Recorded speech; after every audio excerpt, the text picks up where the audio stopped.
Hello and welcome to the University Star newscast. I'm Stephanie Kusi-Wilson. And I'm Summer Ratliff. Noise ordinance specifics are still unclear after City Council meeting.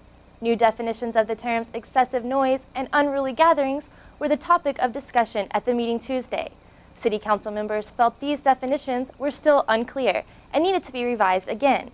Councilmember Chris Jones says the ordinance did not state specific distances for an officer to use in judging whether a noise is excessive.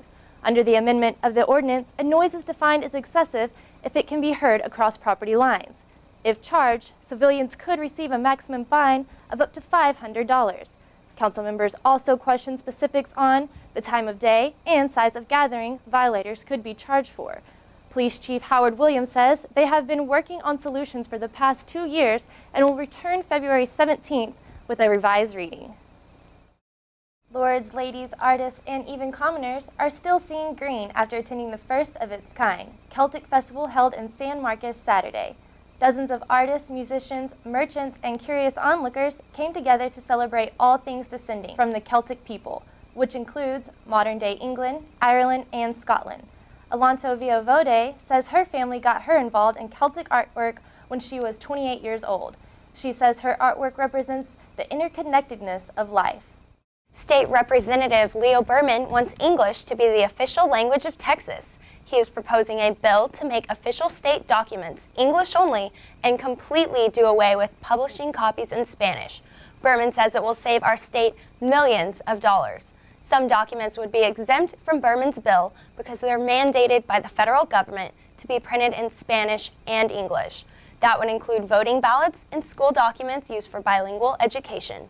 Berman says the bill is meant not as a blockade to immigrants, but as a way to encourage the state to assist them in learning. Texas State is planning on changing the on-campus housing regulations after an increase of incoming freshmen. The current housing policy states that a student can live off campus if they are at least 21 years of age, have 52 credit hours, or live within 60 miles of Texas State with a legal guardian. According to the Institutional Research Office, over 3,000 freshmen were enrolled at the university in fall of 2006. The number has grown to almost 5,000 freshmen. Student Affairs Vice President Joanne Smith says the student enrollment government is being watched closely. Smith says Student Affairs is gathering information and trying to figure out how to handle the new pool of students. There are currently 23 halls on campus. Smith says every angle of the current housing issue is being reviewed. Well, I don't know about you, Summer, but I've had some serious issues with parking on campus. And apparently, I'm not the only one. We spoke to some students to hear what they had to say about parking.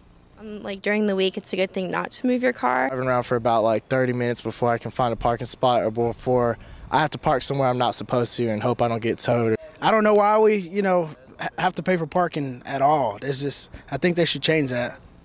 So what do you think about not paying for parking? Yeah, I don't think that'll ever happen. Me either. Well, thanks for watching. This newscast was brought to you by Texas State University. I'm Stephanie Kusi-Wilson. And I'm Summer Ratliff.